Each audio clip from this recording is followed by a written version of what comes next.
Quero saudar a todos com a paz do Senhor. A Deus seja a honra, a glória e o louvor para sempre. Podeis estar assentados os que o têm, por gentileza. Uma noite singular. Poder estar aqui nesse altar tão significativo para a nação brasileira e para as nações. Quero externar gratidão ao Deus que me deu vida, me salvou e me escolheu com santa vocação. Também externar gratidão ao presidente dos Gideões Missionários da Última Hora, pastor Zilmar Miguel. Deus abençoe o senhor. Obrigado pelo carinho, pela confiança e pela amabilidade. Também sua muito digna esposa, irmã Maria. Deus abençoe poderosamente. E a esta família que nós aprendemos a amar, porque nos tratam tão bem. Deus abençoe pastor Giovanni. Deus abençoe pastor Abner e toda a família. Toda a diretoria dos Gideões Missionários da Última Hora. Deus seja louvado pela vida de todos eles e de cada um deles. Me permita oferecer gratidão, pois eu aprendi que a gratidão é a mãe de todas as virtudes. Louvar a Deus pela minha família, minha esposa Juscelia, vou pedir para ficar de pé. Estamos caminhando juntos há 32 anos. E eu louvo a Deus por ter você hoje.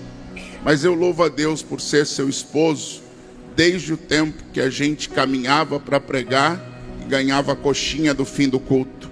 E você estava lá sendo uma esposa e uma ajudadora. Deus te abençoe, te amo, vamos juntos em nome de Jesus. Obrigado, meu amor. Meu filho evangelista Guilherme Galvão, pode ficar de pé. É a cópia do pai com a beleza da mãe. Esse menino anda comigo desde os 4 anos de idade. Nasceu o nosso Gustavo e nós dividimos as tarefas. E muitas vezes no colo das irmãs ele assistia ao culto. Hoje é um evangelista, um pregador, meu auxiliar no campo de Mojimirim e um orgulho do coração desse pai. Deus te abençoe, meu filho, faça o seu ministério próspero. Deus te abençoe.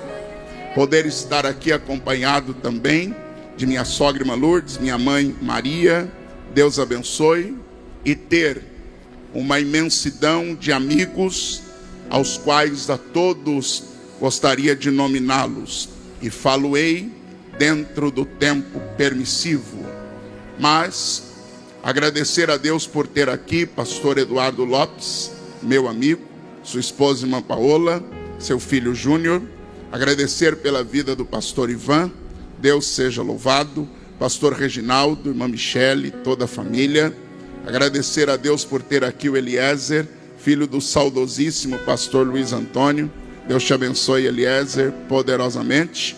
Pastor Antônio Márcio, que foi um profeta de Deus nessa tarde, e eu fui alimentado pela palavra. Também pastor André Haas, Deus abençoe. Seu filho, que foi um profeta num desses dias, e Deus usou poderosamente. Louvar a Deus pela vida de tantos pregadores que vejo aqui, e todos são dignos do meu respeito, da minha consideração. Renan Lopes, uma bomba na mão de Deus, misericórdia. Foi tanto fogo que eu fiquei até mais preto. Glória a Jesus. Deus te abençoe poderosamente, querido. Amo a sua vida. Aos cantores, adoradores do Pai que aqui estão, represento-vos na pessoa da Sara Evelyn. Deus abençoe a todos. Esse grupo maravilhoso de ciganos e a razão da existência dos Gideões. Aos missionários que aqui estão. Deus abençoe vocês poderosamente. Agradecer à igreja que tem me sustentado e sido bênção na minha vida. A ADBEM, Assembleia de Deus, Ministério do Belém, em Mojimirim, na pessoa do pastor Martins, da irmã Márcia e de uma caravana bonita de irmãos de Mojimirim que estão aí. E eu sou muito feliz. E todos aqueles que estão recebendo através da internet esse culto maravilhoso. E finalizando, agradecendo a Lorinaldo Miranda, meu amigo, sua esposa, a todos. Sintam-se, por gentileza, todos abraçados. Meu reconhecimento sincero e minha gratidão. Quero convidar a igreja para a leitura de um texto que se encontra no Evangelho de Lucas, capítulo de número 15, versículos de 8 a 10. Reverenciando a palavra de Deus, coloquemo-nos em pé. Lucas, Evangelho, capítulo de número 15, versículo de número 8. Glória a Deus. Aqueles que encontraram, por gentileza, digam amém. Está escrito: ou qual a mulher que, tendo 10 dracmas, se perder uma dracma, não acende a candeia e varre a casa e busca com diligência até achar? E, achando-a, convoca as amigas e vizinhas, dizendo: alegrai-vos comigo, porque já achei a dracma perdida. Assim vos digo que há alegria diante dos anjos de Deus por um pecador que se arrepende. Amém. Tomem assento, por gentileza, e me permitam trazer ao coração desta igreja reunida no ginásio dos Gideões Missionários da Última Hora. E eu começo dizendo-vos que Lucas era um médico grego que foi contratado por Teófilo para colocar em ordem os fatos que se deram com Jesus. E na busca destas verdades, tendo ciência do ministério de Cristo e da sua ressurreição, Lucas se converte ao cristianismo e passa a ser usado por Deus para escrever o evangelho que leva o seu nome. É também a história da igreja primitiva no livro dos Atos dos Apóstolos. Me faz causar interesse o fato de Lucas ser o único escritor bíblico não judeu. Na verdade, existem escritores judeus escrevendo a história de gentios, mas no caso de Lucas, ele era um grego gentio que Deus escolheu para narrar a história sagrada. Ou seja, Lucas era um improvável, mas Deus o escolheu. Me faz lembrar do que Paulo escreveu à igreja de Corinto, em 1 Coríntios 1, 28, parte B, dizendo: Deus escolhe as coisas que não são para aniquilar aquelas que são. E eu declaro: Deus é o Deus dos improváveis. Vou repetir: Deus é o Deus dos improváveis. Em Atos dos Apóstolos, capítulo 16, versículo 10, percebemos que Lucas, na narrativa sagrada, se inclui na viagem do apóstolo Paulo para a Macedônia, e também se inclui entre os que pregaram o evangelho lá. O versículo diz: logo depois desta visão, procuramos, está Lucas incluído, partir para a Macedônia, concluindo que o Senhor nos chamava para lhes anunciarmos o evangelho. Então, além de improvável, para escrever a história. Lucas agora é parte da história. E hoje eu quero declarar a você, gideonita, que neste congresso, 40º Gideões Missionários da Última Hora, ainda que você seja um improvável, ainda que você seja uma improvável, Deus te levantou, te escolheu e você faz parte desta história. Eu não consigo chegar aqui e deixar de me lembrar que é muito antes de ter a honra de ser um dos pregadores deste congresso, eu vinha muitos anos antes de excursão de Campinas a Camboriú, vinha junto com meus irmãos e permanecia aí embaixo onde vocês estão, adorando a Deus, ouvindo palavra e sendo cheio do Espírito Santo. Houve um ano nesse ginásio que o poder foi tanto que eu fui falando línguas estranhas sem conseguir parar, do ginásio até o hotel. Então eu posso me unir a vocês e declarar: eu faço parte desta história. Você tem mais alguém neste ginásio que faz parte desta história? Levante a tua mão e dê um brado de glória a Deus esta noite. Ora, podemos dizer que o capítulo 15 do Evangelho de Lucas é um registro do ministério de Cristo, destacado e organizado com perfeição e precisão por aquele que o apóstolo Paulo chamava de médico amado. Temos neste capítulo a parábola da ovelha perdida, a parábola da dracma perdida, a parábola do filho pródigo. Podemos perceber ao longo dos evangelhos que é um dos instrumentos que o meigo nazareno usou para transmitir a mensagem e o seu ensino com sua grande sabedoria foram as parábolas. As parábolas são um meio de comunicação muito eficiente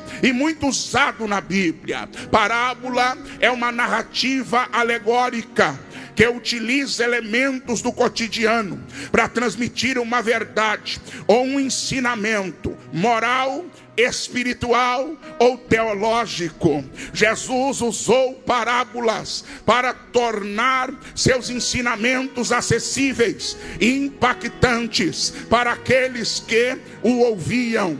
A definição da parábola é literalmente colocar ao lado, tendo como propósito provocar uma reflexão e confrontar os ouvintes com verdades que precisam ser entendidas. Quem não gosta de ouvir verdade não vai andar com Jesus. Quem não gosta de ser confrontado não vai andar com Jesus. Nós temos na parábola do semeador um alerta e uma verdade muito grande. Mateus, no capítulo 13, versículos 18 e 19, escreve: escutai vós, pois, a parábola do semeador.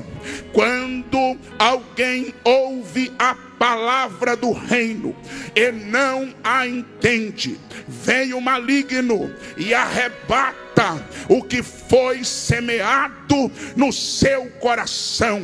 E o Espírito de Deus me dizia que Satanás tem assaltado corações na nação brasileira que ouvem a palavra, mas infelizmente não entendem a palavra. Porém, nesta noite eu venho na fúria do leão da tribo de Judá dizer a este povo com muita convicção e declarar: o inimigo não vai roubar a palavra que Deus mandou para o teu coração. Não, eu vou dizer de novo, porque estou sentindo autoridade. O diabo não vai roubar a palavra que Deus mandou para o teu coração. Nesta noite nós vamos orar como orou o salmista no Salmo 119, verso 18, onde ele diz: Senhor, abra os meus olhos para que eu contemple as maravilhas da tua lei. O diabo quer que nós sejamos leigos de Bíblia, mas ele vai se dar mal com os gideonistas, porque aqui é biblicista, aqui é Bíblia com certeza. Sim, todos nós, igreja, sabemos que a vinda de Jesus ao mundo, além do propósito sublime de prover salvação, também teve como um de seus objetivos tirar a humanidade das trevas e trazer luz ao entendimento dos perdidos. O apóstolo Paulo, tomando a autoridade da palavra, diz em Colossenses 1:13: pois ele nos resgatou do domínio das trevas e nos transportou para o reino do Filho do seu amor. Pegue na mão de alguém e diga: Jesus já te tirou das trevas, Jesus já te tirou da ignorância, ele já deu luz para o teu entendimento. O profeta Isaías declara acerca do Messias da seguinte maneira: Isaías 9:2: o povo que andava em trevas viu uma grande luz, e sobre os que habitavam na região da sombra da morte resplandeceu a luz. O maior sonho do diabo é ver o crente andando nas trevas, mas vai se dar mal, Satanás, porque o farol de Jesus está sobre a igreja. Nós ainda somos a igreja da luz. Jesus veio ao mundo para proclamar o evangelho do reino e fazer com que as pessoas entendessem a mensagem. O evangelista Marcos diz: e percorria Jesus toda a Galileia, ensinando nas sinagogas e pregando o evangelho do reino. Temos no registro dos evangelhos sinópticos, Mateus, Marcos e Lucas, 40 parábolas proferidas pelo meigo nazareno. Quando lemos o evangelho de Mateus, capítulo 25, do versículo 1 ao 13, está a parábola das 10 virgens, cujo propósito é despertar o crente para a vinda do noivo. Quantos dormindo? Mas o pior, a saga da parábola diz que quem ficou porque não tinha mais azeite. Quem ficou porque não tinha mais fogo. E quando não tem azeite, e quando não tem fogo, a lâmpada se apaga. Eu estou ficando farto desse evangelho água com açúcar, que não tem fogo, não tem poder, não tem autoridade. Prega grego, mas não tem fogo. Prega hebraico, mas não tem fogo. Prega aramaico, mas não tem fogo. Eu prefiro o pregador que prega simples, mas tem fogo. A lâmpada está acesa. Se tem alguém nos Gideões que está com a lâmpada acesa, joga essa mão para cima e dá um grito de glória a Jesus. No versículo 14 até o 30 do mesmo capítulo 25, Jesus conta a parábola dos talentos, e a ênfase recai sobre aquele que, tendo recebido o talento de Jesus, escondeu, negligenciou, andando pela terra e também conhecendo a igreja nas nações, olhando o movimento do povo de Deus. Quantos talentos enterrados amados, gente que Deus escolheu, gente que Deus levantou, gente que Deus capacitou, mas enterrou o talento. O Espírito Santo bradava nos meus ouvidos e dizia: Gideões 2025 será um congresso onde talentos serão renovados, onde talentos serão despertados. Também no Evangelho de Marcos, capítulo 4, versículos 30 a 32, a planta da mostarda é usada para revelar que o reino de Deus vai crescer. Começou pequeno, mas vai crescer. Assim disse o Deus da sua sabedoria, e está escrito no livro de Jó: o teu começo terá sido pequeno, mas o teu último estado crescerá em abundância. Fica tranquilo, quem nasce grande é monstro. Crente nasce pequeno, ministério nasce pequeno, e o diabo olha para o ministério pequeno e diz: vai acabar. O diabo olha para o ministério pequeno e diz: não vai dar conta. Mas quem deu o ministério está dizendo: fica tranquilo que vai crescer, fica tranquilo que eu vou honrar, fica tranquilo que eu vou levantar. Urabacandele machoi que mais.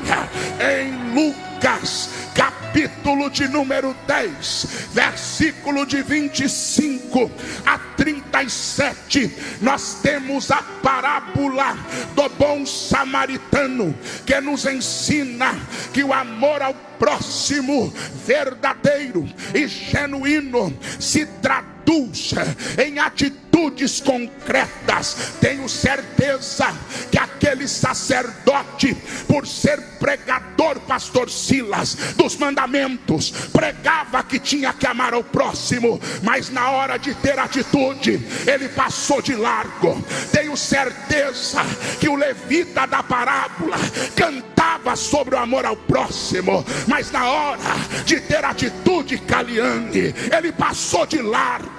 Deixa eu dizer uma coisa: Deus está cansado de gente que prega, mas não tem vida. Deus está cansado de gente que canta, mas não tem vida. O samaritano não tinha oportunidade no templo, não cantava no templo, não pregava no templo, mas na hora de ter atitude, ele teve atitude. Vamos parar de querer palco e vamos ter atitude de cristão de verdade.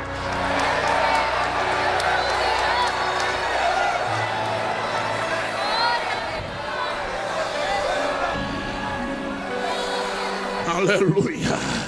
Pega na mão de alguém e diga: menos glamour e mais evangelho. Não diga com autoridade, diga: menos glamour e mais evangelho. Não, você está tímido, Gideonita. Balança a mão desse crente e diga: menos glamour e mais evangelho. Menos glamour e mais evangelho.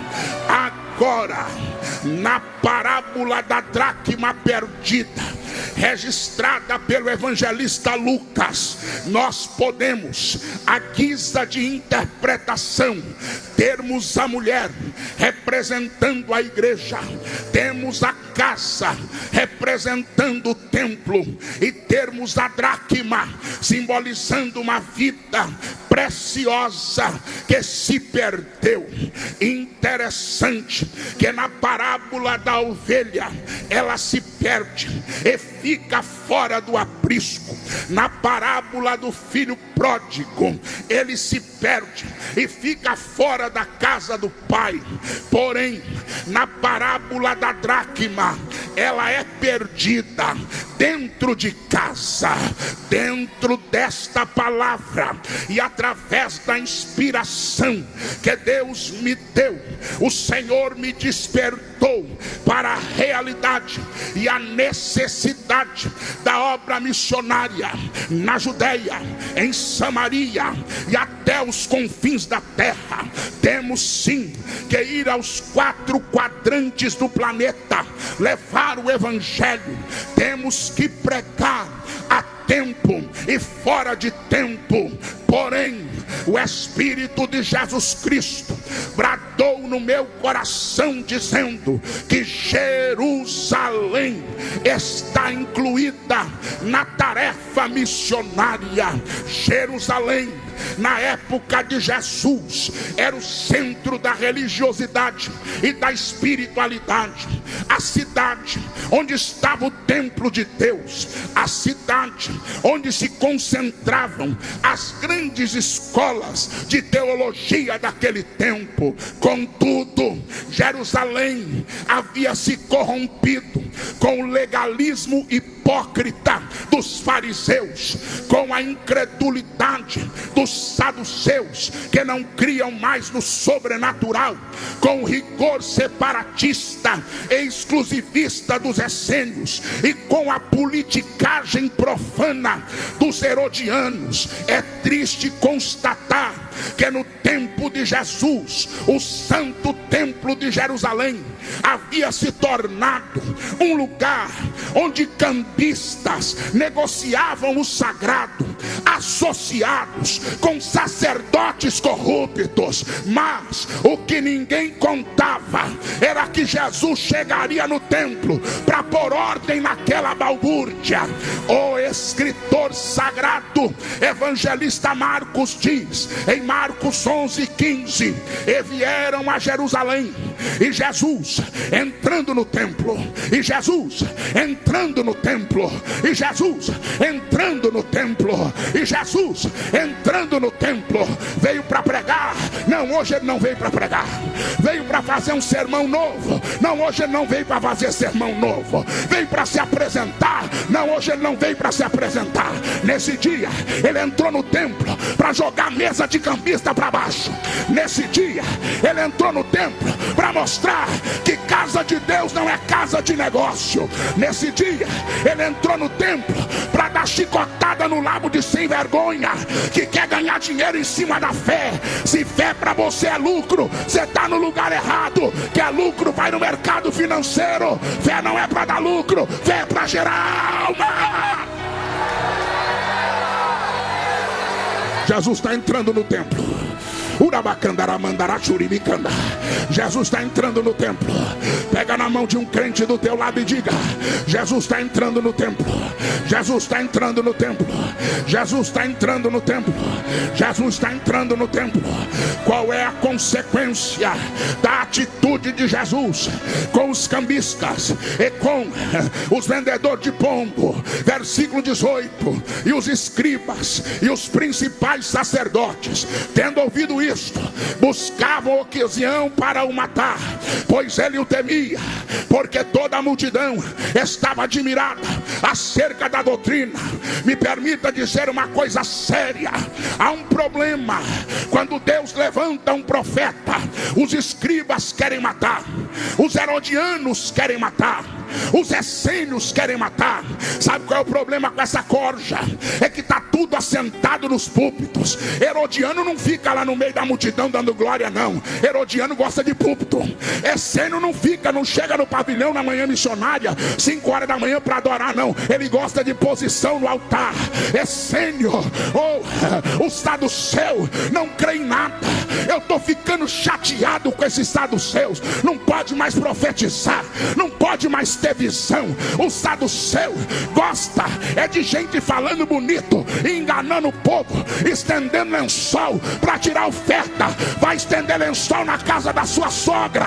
Aqui não é lugar de estender lençol, não, filho do Satanás. Sai para lá, essênio. Sai para lá, saduceu. Se profetizar, ele logo fica espinhadinho. Só tem medo de profecia quem está em pecado. Quem não está em pecado não tem medo, não. Pode profetizar, pode ter visão. Eu tenho uma palavra para o saduceu. Sua casa caiu, infiel. Aqui vai ter poder, aqui vai ter revelação, aqui.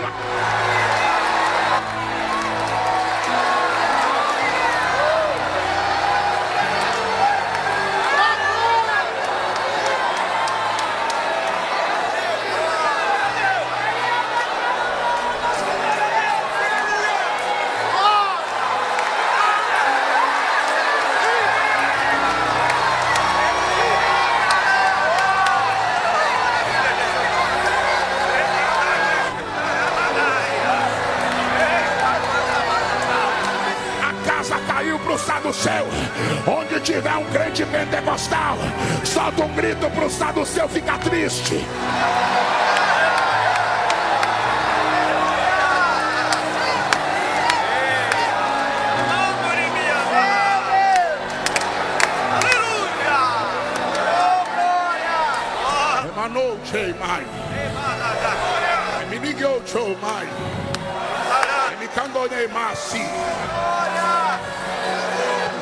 Há uma expressão que veio como inspiração ao meu coração.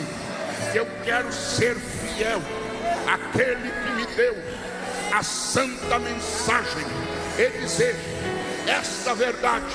A igreja reunida em Camboriú e através das mídias eletrônicas em todos os cantos da terra, uma igreja corrompida não gera salvos, ela acumula perdidos. Vou dizer de novo: uma igreja corrompida não gera salvos, ela acumula perdidos. Pega na mão de alguém e diga: igreja corrompida não gera salvos, ela acumula perdidos. Por isso, no zelo da sua graça e no poder da sua misericórdia, Jesus nos alerta: tem vidas preciosas perdidas dentro do templo. A dracma está na casa, mas está perdida. Frequenta culto, mas não cultua. Frequenta trabalho de oração, mas não ora. Frequenta congresso, mas não congrega. Frequenta culto pentecostal, mas não recebe o fogo do Pentecoste. Pessoas que estão iludidas, muitas vezes vidas preciosas, que nem percebem que estão na casa, mas estão perdidos. Mas o texto bíblico, que não falha, me diz que foi a mulher quem percebeu que a dracma havia se perdido. Versículo 8: ou qual a mulher que tendo 10 dracmas, se perder uma, não acende a candeia e vai à casa e busca com diligência até achar. Digo com autoridade: enquanto a candeia estiver apagada, enquanto a sujeira permanecer na casa, e enquanto houver conformismo, a dracma continuará perdida. Mas esta noite haverá um despertamento. Igreja missionária da última hora, é tempo de acender a candeia, é tempo de pregar a palavra. Esta noite o Espírito Santo diz a você o que disse a Isaías: levanta-te, resplandece, porque já vem a tua luz, e a glória do Senhor vai nascendo sobre ti. Porque eis que as trevas cobriram a terra, a escuridão os povos, mas sobre ti o Senhor se verá, e a sua glória estará sobre ti. Deus manda dizer: esta igreja caminhará na luz do Senhor, esta igreja caminhará na autoridade da palavra. Chega de invencionice, chega de malabarismo, chega de coach. Vamos voltar para a palavra, vamos voltar para a palavra. Onde está sua Bíblia? Onde está sua Bíblia? Espada do Espírito, bota ela lá em cima, bota ela lá em cima. O diabo não tem medo de linguagem neurocientífica, o diabo não tem medo de qualificação, aleluia, técnica. Mas um crente com a palavra põe Satanás para correr. Onde está a palavra? Onde está a palavra? Onde está a palavra? Vamos parar de pregar o que está saindo no jornal, no Google. Chega dessa besteirada. Igreja não quer saber o que está no Google, igreja não quer saber o que está na revista, igreja não quer saber o que está no jornal. A igreja quer Bíblia, a igreja quer Bíblia, a igreja quer Bíblia. Já vou terminar. Igreja missionária da última hora, é tempo de varrer a casa e tirar a sujeira.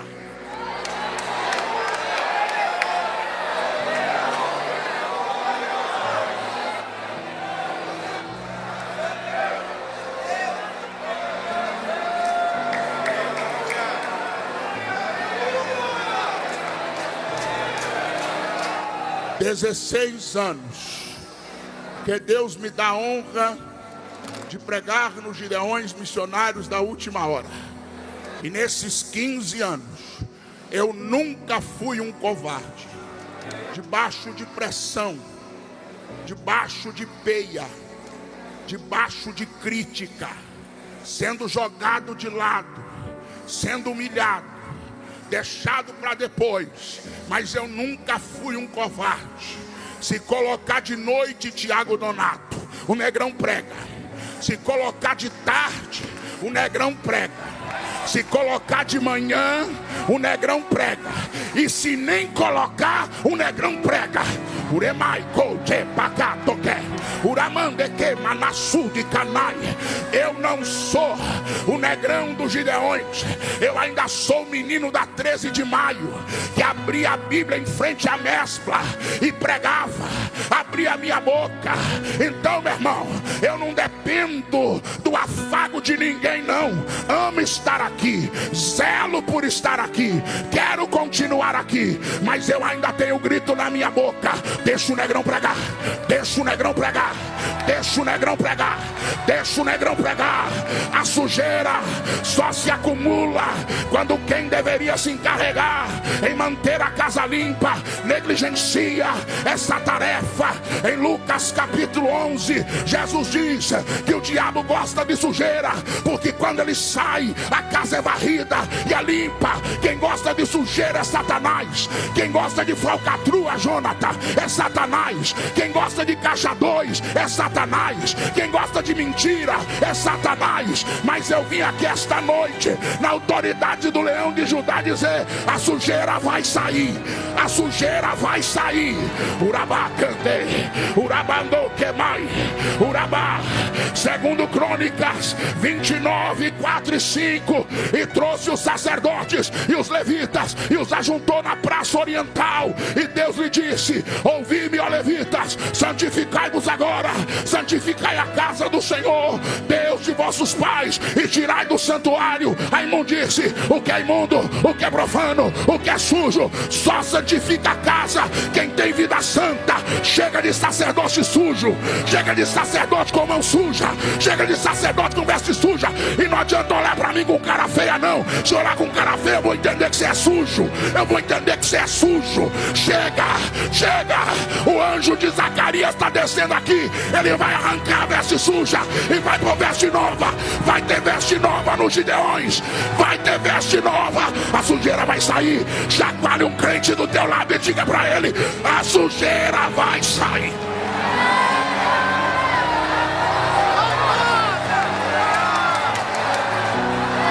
Fazem 6 anos que eu te ouço na madrugada, me pedindo e dizendo: tira a sujeira, Deus, tira a sujeira, Deus.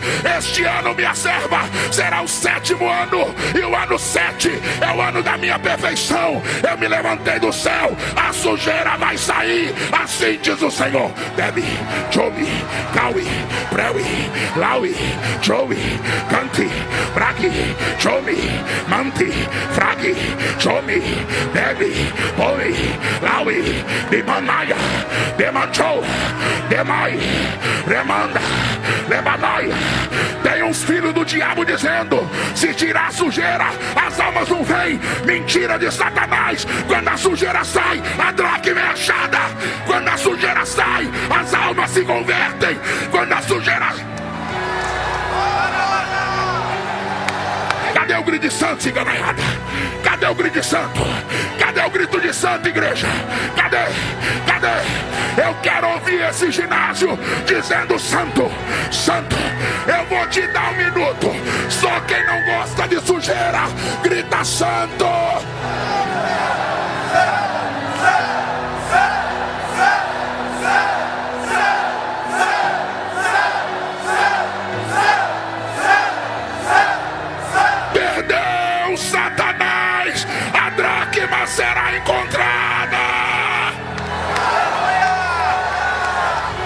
Pega na mão de alguém, pega. Pega na mão de alguém. Fecha os corredores de leões. Fecha os corredores de leões. Fecha os corredores. É macho. Demi candotou. Sarah Evelyn se prepara. Sarah Evelyn vem na fúria. Sarah Evelyn vem na unção. Uramanaga. Uramane rei. Uramane chou. Uramana rai. A Bíblia termina a parábola dizendo que ela buscou até achar.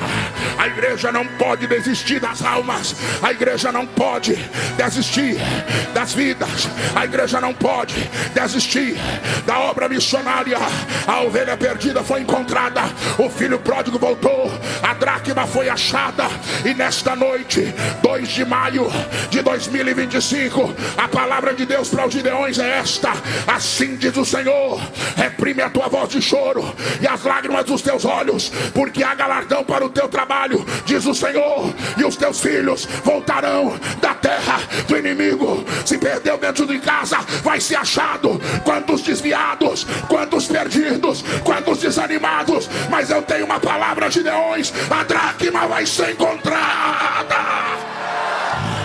Teus filhos voltarão. Canta, Sara, canta. Eu não quero atrapalhar meu amigo Trovão.